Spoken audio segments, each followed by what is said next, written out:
l'euro est en chute libre depuis le début de l'année par rapport aux autres monnaies, par rapport au pétrole ou par rapport aux matières premières. Dans cette vidéo, je vous propose de réfléchir à la question suivante: qu'est-ce que l'argent? Quelles sont les caractéristiques de la monnaie? Et qu'est-ce qui fait que certaines monnaies gardent la valeur et d'autres non?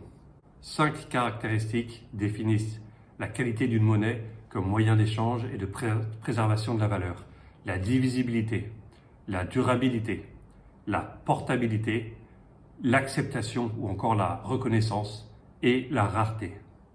Au regard de ces 5 caractéristiques, je vous propose d'analyser 3 formes de monnaie. Les monnaies dites fiat, c'est-à-dire par décret, par exemple l'euro ou le dollar, l'or qui est la monnaie historique, et enfin le bitcoin, le nouveau venu qui a vocation à concurrencer l'or et qui prend une place de plus en plus importante dans les échanges.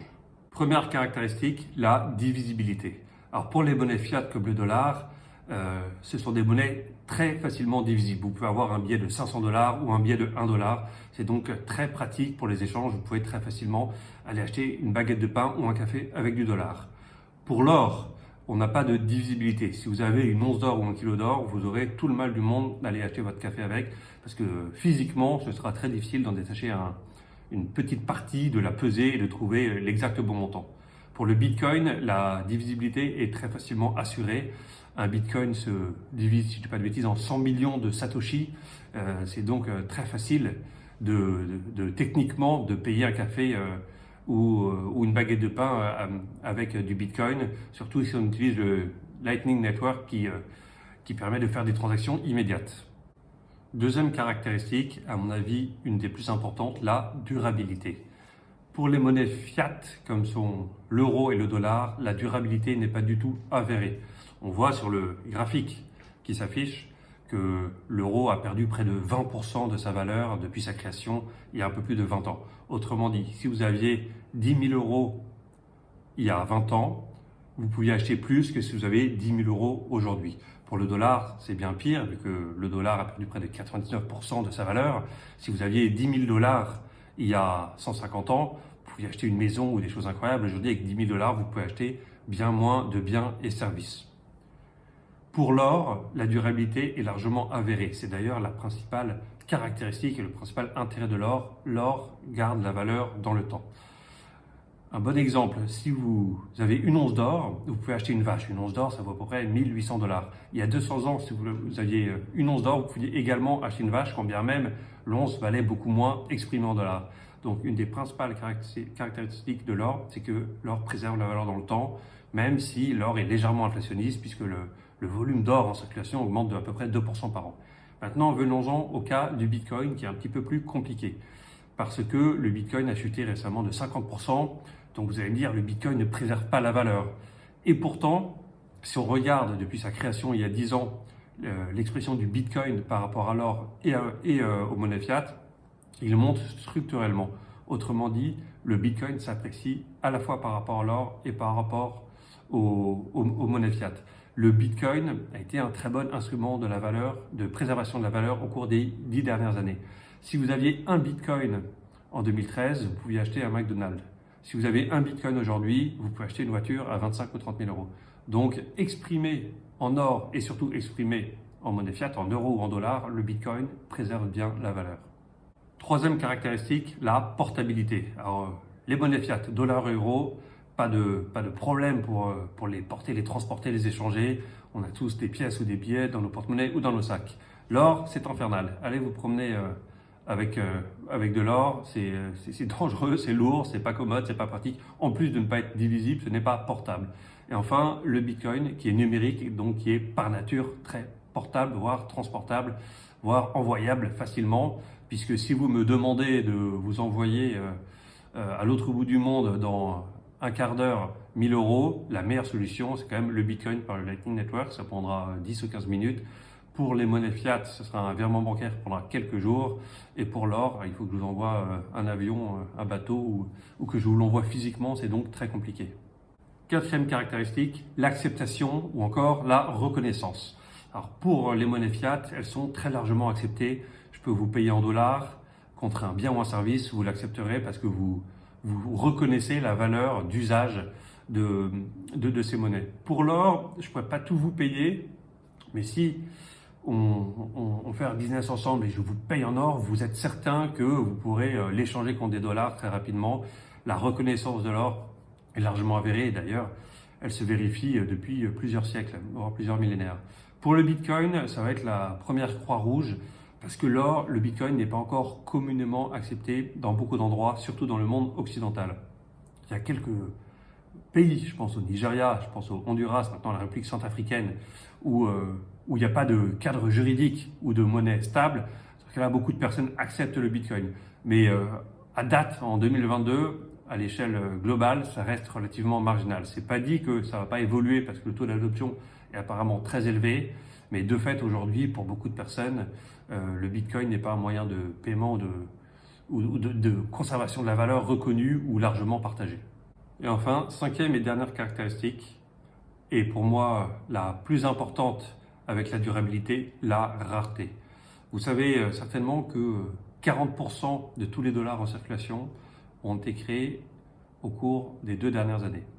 C'est-à-dire que le dollar n'est pas du tout quelque chose de rare parce qu'on peut en créer autant qu'il le faut pour relancer, stimuler ou réparer l'économie.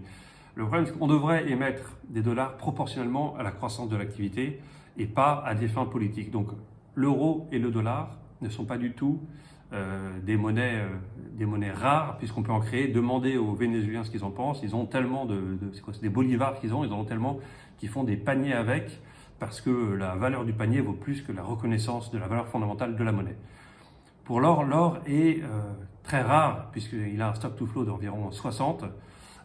L'or a un niveau d'inflation de 2% par an, mais ça reste inférieur au taux de croissance des économies sur le long terme. Donc l'or valide largement la rareté. Et enfin, le Bitcoin est des 3 monnaies la plus rare puisqu'il n'en aura jamais plus de 21 millions. Et au rythme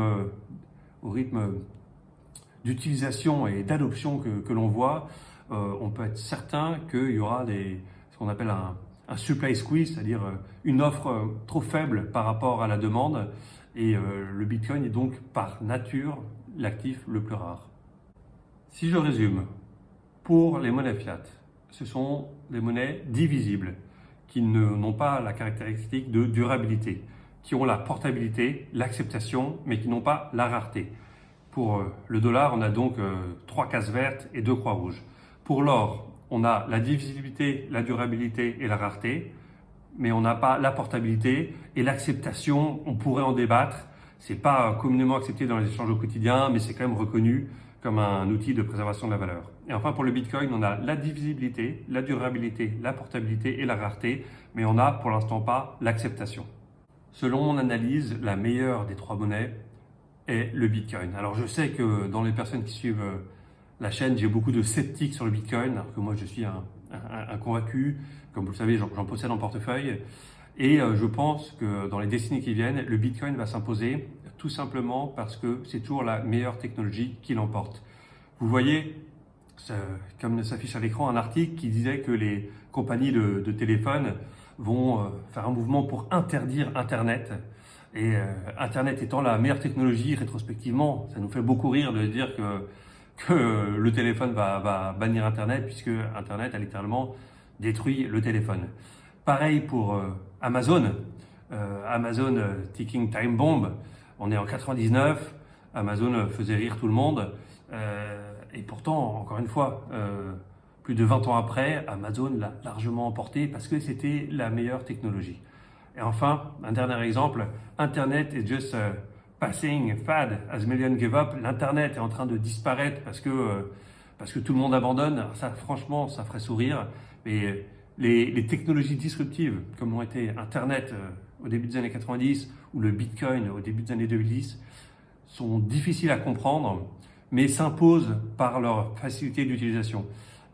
Le Bitcoin est en train de s'imposer dans de nombreux pays en développement où il n'y a pas la stabilité juridique et la fiabilité de la monnaie, parce que ça répond tout simplement à un besoin, le besoin de préservation de la valeur dans le temps, le besoin de divisibilité, le besoin de portabilité, les caractéristiques qu'on vient de voir.